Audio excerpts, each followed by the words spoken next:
Hey, what's up, everybody? Welcome back. We're going to cover some more XRP news. So, there's the SEC upcoming closed door meeting sparks expectation of possible settlement in Ripple case. By the way, none of this is financial advice for educational purposes only, just reading the news here. We have quite a few articles or, a couple of tweets that we're going to go over. Then we're going to look at the chart. We're going to look at XRP, BTC, and the XRP chart. Excuse me. XRP enthusiasts are keeping a close tab on the upcoming SEC's closed door meeting and expect the event will lead to a potential settlement in the Ripple lawsuit. While the SEC has not officially signaled its intention to end the multi-year legal battle via settlement, the community expects things to come change due to the agency's recently scheduled closed door meeting. The United States Securities and Exchange Commission has scheduled to hold a closed door meeting on November 30th, so 8 days from now.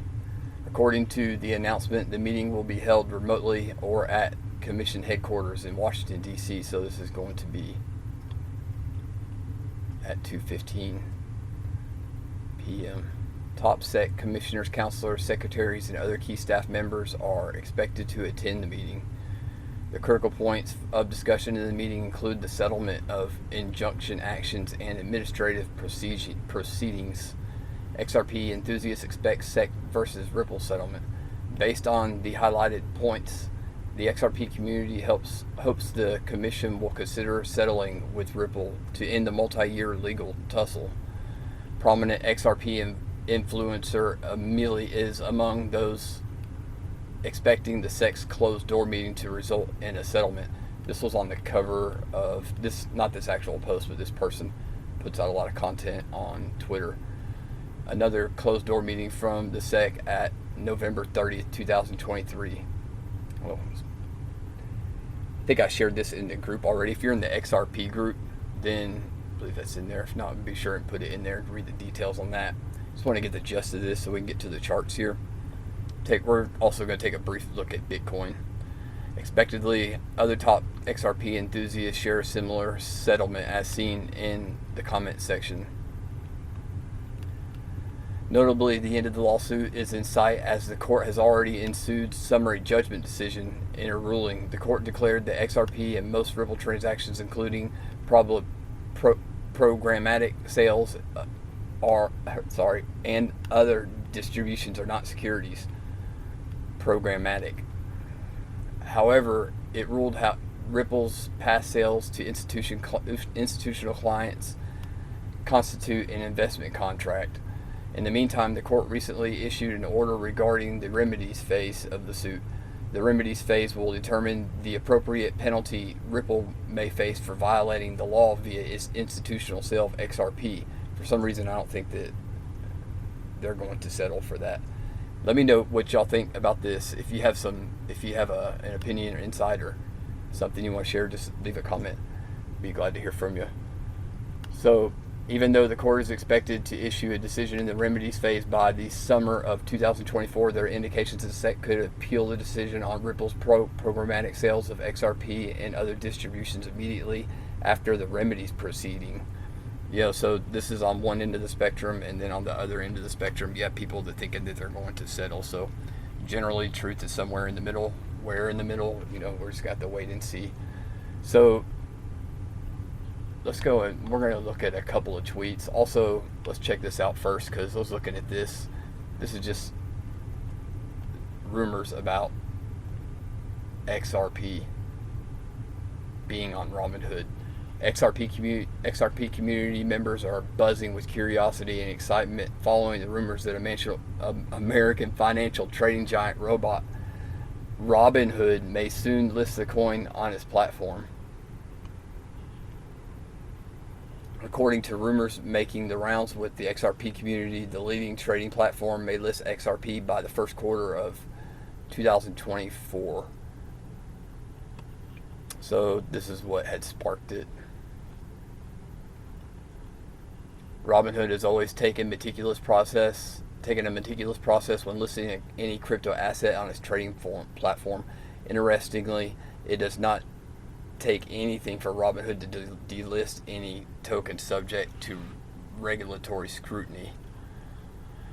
In June, the trading platform ended support for Solana, Matic, and ADA due to the SEC classifying all coins as unregistered securities. I don't know if y'all caught this news, but it's out there. So I was kind of surprised to see Solana on there.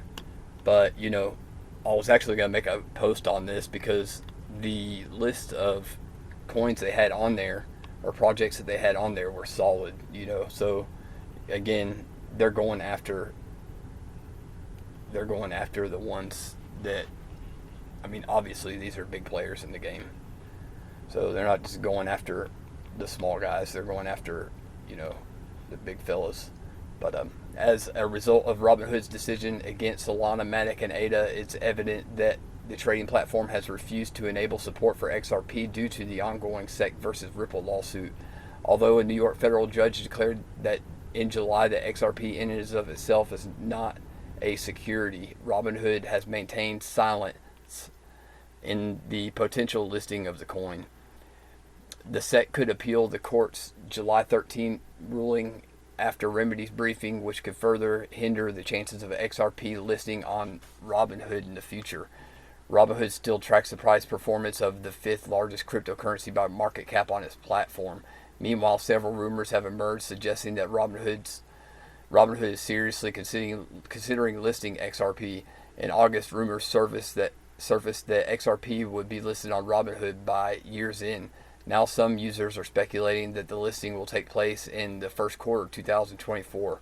It remains to be seen whether these rumors will come to fruition. So, again, rumors, but a lot of times they're connected to something, you know. So there's all kinds of stuff going on right now with on Twitter, and I seem to have lost the place here.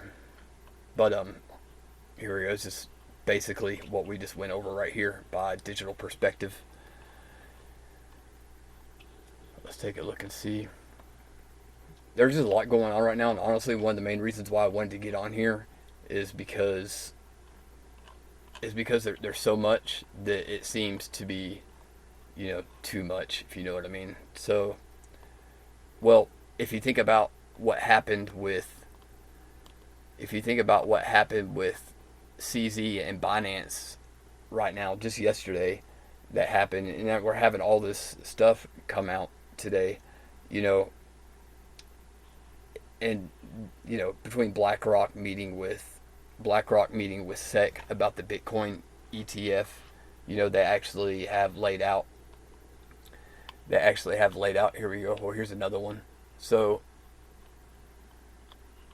breaking Grayscale files updated spot ETF application with the SEC in anticipation of multiple Bitcoin ETF approvals. So they're actually laying out the format that they want the ETF, you know, how they want it to work and everything. So I had a picture of it on here. Boom. SEC's upcoming closed-door meeting sparked speculation of possible settlement in the Ripple case. So some people are speculating a settlement. You know, some are thinking that it's going to come down to, you know, Ripple paying a penalty. But just real quick, there's something that wasn't on here. It had changed the page. Let me pull it up real quick. Let's see. So, well, we're going to get to this. It broke out of a channel. Actually, it's not in this. I'm just going to bring it up real fast. Give me just a second.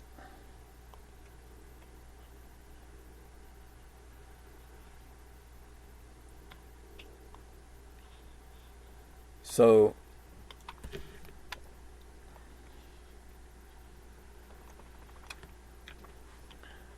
posted this in our private group, so there was also some XRP and Shiba Inu news that came out, but there were some pictures.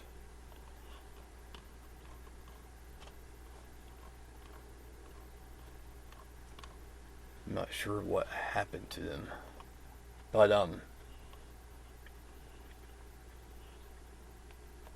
because there's an ETP now.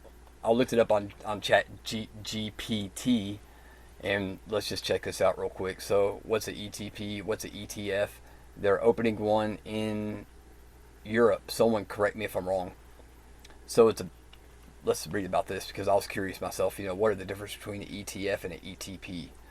So, exchange traded funds (ETFs) and exchange traded products (ETPs) are both types of investment funds that are traded on stock exchanges, providing investors with exposure to various asset classes.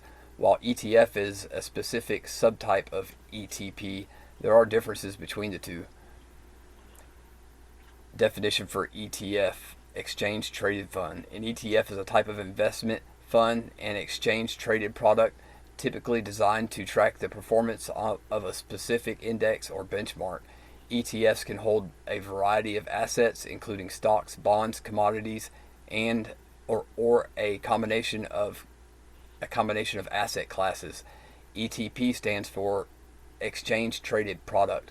ETP is a broader term that encompasses a range of exchange traded investment products.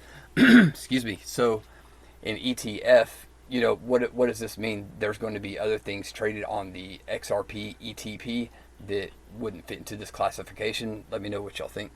Because there's lots of excuse me. Well, they say commodities right here, but maybe this is a simpler road. Let's read some more and see what this is all about.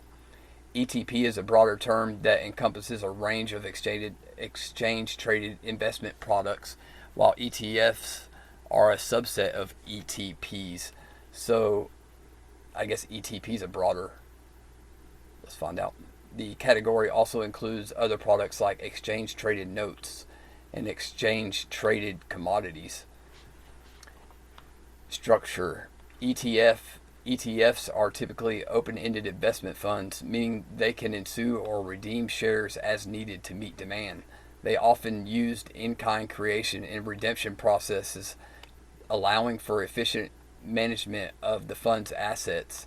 ETP The term ETP is more inclusive and can refer to a broader range of structures. Okay, so that's what I was looking for.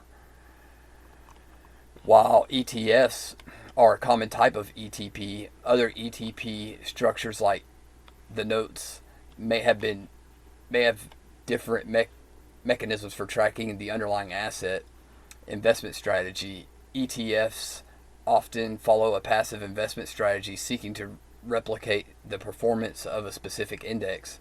However, there are actively managed ETFs that involve portfolio management decisions to outperform the market. ETPs encompass a variety of investment strategies, while ETPs track indexes like ETFs. Others, such as ETNs, may be debt instruments that provide returns based on performance. Okay, so here we go. Debt instruments. So I'm not sure how many projects out there are like this, and I'm not sure if this is what is going to be included, but there's more debt in the world than dollars. So, excuse me. So that's big. Legal structure. ETFs are typically structured as open-end investment companies or unit investment trusts, and they are subject to specific regulatory requirements. ETP is a more general term and can include a range of legal structures, including both open-end funds and other structures like grantor trusts or ETNs. In summary, while ETFs are a type of ETP, not all ETPs are ETFs. Let's read that again. In summary, while all ETFs are a type of ETP, not all ETPs are ETFs. Okay. ETFs are specifically subtyped of exchange traded products, and the terms are sometimes used interchangeably in casual conversation. When considering investments, it's essential to understand the specific structure, strategy, and characteristics of the fund in question. Okay, so it seems like in ETP, an ETP is going to cover a broader range of funds. So, that, see, that's a good thing. But so I couldn't find the article. I had it pulled up, but not where it went. So we're looking at XRP versus Bitcoin chart. Let's go out to the weekly real quick and check it out. I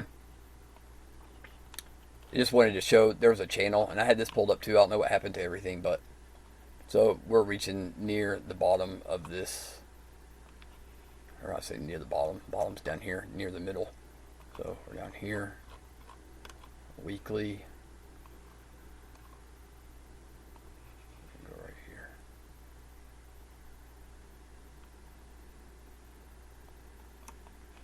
So right here, just real quick. So instead of going right here, and not to say that this isn't a support, so explain this just real quick. So right here on the bottom, we have, people think of support and it's like, well, the bottom and resistance the top. Well, this one specifically, move it up a bit. Right here you can see that we have more rejections. So this wick right here on this one. So looking for historically the most, which one has repelled or turned around price the most. In this case it wasn't the bottom where we just saw 1, 2, but right here in the middle on a smaller time frame, this would have been, a little bigger. We can see the wick right here, and then when it came up we got rejection right here. So bull flag, continuation. Here we got 2 rejections, actually several, consolidated here for about 3 months. And then we came to the bottom of it here, and then hit it again up here with this wick, hitting the bottom of this. This wick obviously hit both of them. Boom, we got 2 more solid rejections. And then we consolidated here for about 2 months. Here, here, and here. So when you're looking at the two, or I'm looking at the two, this one sticks out more, even though it's not completely at the bottom, because of that. So we have, just wanted to cover that real quick. So support and resistance isn't always, or the strongest support and resistance isn't always, at the very top or bottom. So they're all over the place, and whenever you see a, move this up a bit. Whenever you see 2, like you have a resistance and a support, then generally you're going to see something in between. Let's see, go over here. So doing that, we caught this one right here. Price went up, was rejected. Right here, rejected. Right here. Right here. Right there. Boom. Right here. Really wasn't planning on doing a training on supply and demand or support and resistance, but wick just on the sides here, big push. So generally, like with these, looking at what has turned away price the most times, and what kind of price action do we have coming off of them, like what type of momentum, like coming right here, boom, and hitting this one. It stopped to a dead halt, dead stop, and launched off of that too. So anyways, let's get on with it. Just wanted to kind of point that out real fast. Let's go into the daily, just trying to get a sense of sentiment. Well, for the past, and this is a weekly time frame, we're going to zoom in. So for the past, let's get back here. For the past basically 1,600 days, we've been in a state of consolidation. But again, we are on the weekly time frame, so this is a broad range. We also have right here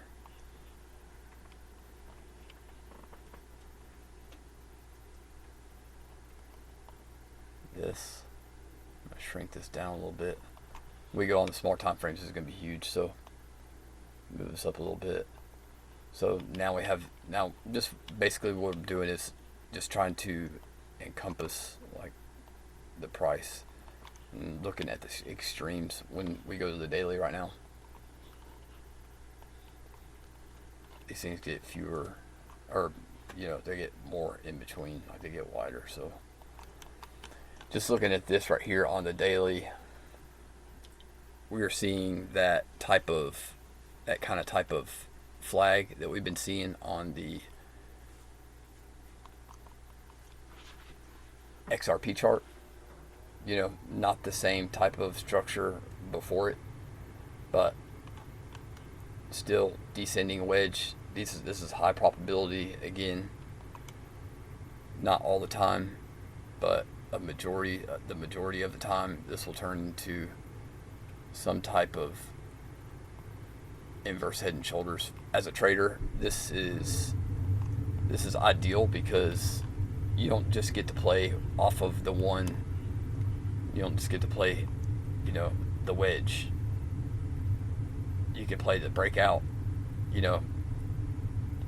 There's several different entries right here as well. Also, it often gives a really well-established market structure for launching. So just as a trading perspective, this is a high probability scenario. When you see this, we nearly got bullish engulfing right here. We have not broken out, so we'll be looking for a breakout. Let's go to the 4 hour real quick. So here we are, 4 hour. Triangle's got a little bigger here. So we are like close, broken out. Let's go to the 1 hour. But to fix our lines, because I'm not going to try to connect those over there. This was a wick before, but just trying to connect as many of these as possible. You just got to take this line sometimes and look at it like, well, which one makes more sense. For me personally, I like to look and see which gets the most touches. You can see this angle is distinct here. We got touches right here, and what makes sense. So if this was a breakout, then we've already retested most recent price action. I'm not going to go any further down than the hour, and we're going to get on to we'll check out Bitcoin just for real quick at a glimpse, because that happened today, or there was word today. So we got a rising channel. Typically these break down, so we'll see if we get to the bottom down here or not. Maybe we're breaking down. Maybe we end up breaking down like this. Let's have to wait and see what happens. So let's take a look at Bitcoin real quick. We're just going to go over these real fast. It's a lot of news, but just wanted to make sure and touch on this stuff. There's a lot happening. The fact that all this is happening, and there's all this with the CZ Binance stuff, and then with we're getting all kinds of news in about meetings with the SEC. Do you think that's a coincidence that the SEC took down the biggest, or it's not taken down yet? I mean, they're still functioning, but do you think it's a coincidence that SEC took down the largest cryptocurrency exchange in the world, and now they're meeting with what is it, Grayscale? They're meeting with Grayscale. They're meeting with BlackRock, and then now they're going to be meeting behind closed doors with Ripple. So I know that the Ripple dates were out there, but I'm just saying, like, it's funny how the stuff lines out. That's how, when I'm talking about that this stuff is an act, it's a play, like that's actual facts. If you watch Mark Douglas, to any of you traders out there, if you haven't watched Mark Douglas parts 1, 2, 3, and 4 on YouTube, I highly suggest you watch that stuff. The guy had an enormous background trading at some of the largest funds in America, and he gives insights in there. He is a trading psychology coach. He died in, I forget what year, I think it was late 90s he died. But anyways, he gave, and it's not funny that he died at all. You know, he look up to him. You know, he's been an inspiration for me, and I know a whole lot of other traders out there. So he gives insights into how those guys operate, how they trade, why they trade, and all this stuff. And so he died after that, and it's kind of like, well, geez, I wonder why he died, because I was sitting there watching it the first time that I watched this stuff, and I was like, and we went to go look him up to see if he was still around, and well, he was dead. And you know, you hear about people coming out, and he wasn't really calling them out, but the information that he was giving out was like, it's like, wow, this is after being in trading for, you know, over 3 years at that time. I was always listening to him in there, and then also watching like the crowd's reaction, because he was like at a seminar or something like that, and watching that, I was just like, wow, like, is this guy shouldn't be telling this, because it was like I'd already been in for a little while. You know, 3 years is a pretty good amount of time. Looks like we have a little bull flag coming here, maybe on the other side of this trend. What I wanted to get to, get sidetracked, we broke out of this channel right here. But yeah, so if you're into trading, then, and you haven't watched Mark Douglas, make sure and look him up on YouTube. Mark Douglas 1, 2, 3, and 4. It's worth the time to sit and watch this stuff. If you're trading, you know, and you're having trouble with your trading, don't wait another. I wouldn't wait another day. I would do it immediately, because it's a complete eye opener. I still watch them all the time. But anyways, you guys, let's get back to the chart. So be looking for, right now, look on two different screens at this. One's on the 5-minute, just to get a better idea of what this bull flag is, and then on the 15-minute. So here we get to see a little bit better. I'm gonna put this right here, just in case anybody's losing perspective right here. So this is where we are. You can see the little dot. It's tiny little dot right here. So this is us zooming in when we're going down in time frames. So let's go to the 30-minute real quick. Oh, excuse me. I was going to go over Bitcoin first, but kind of forgot. So on the 30-minute, be looking for bullish engulfing right here. Ultimately, on the 30-minute, we'd be looking for a break into 62.5 cents. I'm be looking for a close, like, so right here where we are, we're entering this resistance. This green candle's bigger than the red one. This is just basic. This would be like a basic buy signal of a possible continuation after the break of a bull flag. So here's the thing. Once again, we don't know this is a bull flag or continuation until this plays out. So we had a consolidation. You can look at it this way. This is going to be bigger on smaller time frames. So as we go to the 15, here we are again. So zooming in sometimes like this with crypto is necessary, because a lot of times, like if you're trading like intraday on the hour or whatever, you can get an hour candle that's freaking, 10 cents or something like that. Now, not very often on XRP, right? But it happens. So to get an idea faster, better, I'll watch sometimes on the 15-minute and just keep in mind the time down here. So I have to switch back out to the hour. I'm holding the daily, the 4 hour, 1 hour, and then whatever chart I'm looking at for entry, I'm keeping these in my mind, looking at the time. If I don't have enough screens up with that time frame, whichever one missing, generally I have 2 or 3, but it's necessary for me in crypto because this stuff happens so fast. Like I said, sometimes, like for our entries, we need to wait for candles to close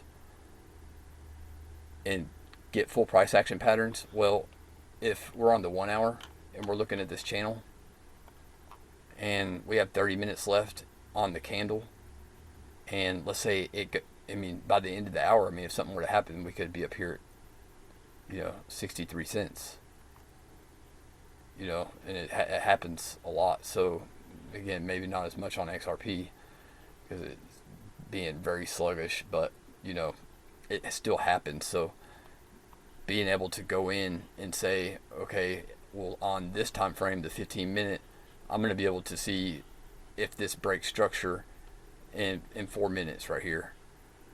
Okay, if we go down to the 5-minute, same deal. We got 5 minutes, but you can see here it's broken.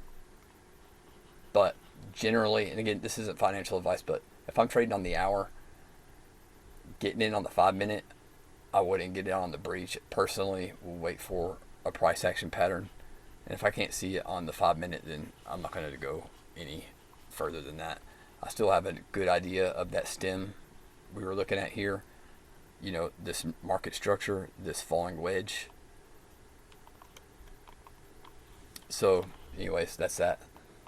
But we're still dealing with this right here. So our next places to be on the chart. We broke the trend. Did we break it on the 4 hour? Let me get these off of here. We did break on the 4 hour, but this wick right here. So we broke the channel. We were in this for, and I had another post pulled up. This guy was talking about the same thing. It's good when you're doing analysis to see other people that see the same stuff as you. It's pretty cool, especially like at first. You're like, wow, like this is legit, I'm not the only one seeing this. So a lot of times, like, you're the only one that sees it. But anyways, so we were in this channel, so 16 minus like 8 hours, so it was right at 16 days, 4 hours, something like that. But personally, for a break, if I'm trading longer term, this would not be the best because we had this rejection at the end of the 4 hour period and it sat right on here. So I'm counting this as a retest, but let's look again at the 1 hour. So if we set on the hour into 61.5 cents up here, or rather past it, really this is the point I'm looking for the hour. Right there across these tops, but this would be a funny type of looking market structure right here, unless this turned into, like I said, we already checked out the head and shoulders possibility, and we're going to be taking a real brief look at Bitcoin and plan on staying on here this long. It's just a lot to cover, but if y'all have any questions or anything ever, just reach out and holler. So generally, a Adam and Eve pattern is one side rounded out, and then you're going to have another side that's sharp. It's the expression, so not expression, but pattern. So it's representing male, female, whatever. But anyways, it's a type of double bottom. This does play out a lot. This one kind of looks funny coming out of this channel, so we'll just have to see how it goes. On the daily, this is the price looking to close above here to the downside. And we covered this earlier, but looking at the support, looking at the supporting trend here, down around 55 mark, so like I said, we cross over this. This is basically like the Berlin Wall we were talking about, and we talked about 47 down here. Let's take a quick look at Bitcoin and we'll get off of here, you guys. Just want to take a real quick look and see, because we did have, oh, when I was on here, let's see here. This is what I wanted to warn everyone about, not to say this is going to happen. So earlier I was looking for it to breach here. We're seeing that same price action here on Bitcoin. So what we'll be looking for, because of all this, because of all the, by the way, this being up here and going up for retest right now means technically, historically, technically, if you're just looking at technicals, meaning price action, then this has a higher probability of going back down or near equal. You know, we're in an uptrend, but anyway, so for a breakout, looking for an hourly close above into 38,000. So we got rejected right here at 38,000 for Bitcoin. You know, I was showing the group earlier, this would be maybe something along the lines that I would be looking for, because again, one of the main reasons I wanted to get on here today was because all that stuff coming out, you know, conflicting news, you know, you can take it how you want, but be on the lookout for anything like this. You know, so a price action pattern on Bitcoin above 40K. If I was a market maker, I'd push it up. I'd push my stuff up if I had the news, you know, because I own the news, right? So I own the news, so I would push the price up, and then I would trigger people to buy. I would trigger buy stops up here above 40, and I would take them down, and I'll also be clearing out all those stop losses on the way down, causing people to sell. And then a lot of times what happens, and I'm not saying this is what's going to happen ever, but we would go and clear an area, and that's when I will start to look for a V-shaped type recovery. We still have these gaps right here, these imbalances from when we took off. So this is a smaller channel on the 4 hour. When we look at it like this, where could we go to? We could go to anywhere. You know, we go back below 30K across this support. You know, this right here, I think this area, there's liquidity all around this, all over this. So if we were to come down here, I could see that happening. Test to 25, but we break below 25 then, and we get a price action pattern down there. Then, you know, winter might not be over yet. But you know, honestly, I'm just seeing the possibility that something goofy could happen. They could drop the price just because they want to see who can take out the most retail traders. It's a literal game that they actually do stuff like that. Sit and joke in the office like, how many people can we take out today, and have contests, things like that. Mark Douglas talks about this stuff. But anyways, you guys, we don't really necessarily, that's what I was saying, like the news and stuff like that, you just gotta, I mean, it's fabricated. This stuff's already made up, you know. They could come in here and move this market at any time, so just don't ever rule anything out. You know, keep an open mind when you're looking at the news. Do your best to try to make a match, you know, and if you ever have any questions, just reach out and holler. But other than that, you guys, that's going to do it for this one. Thanks for tuning in, and we will holler at y'all tomorrow. See ya.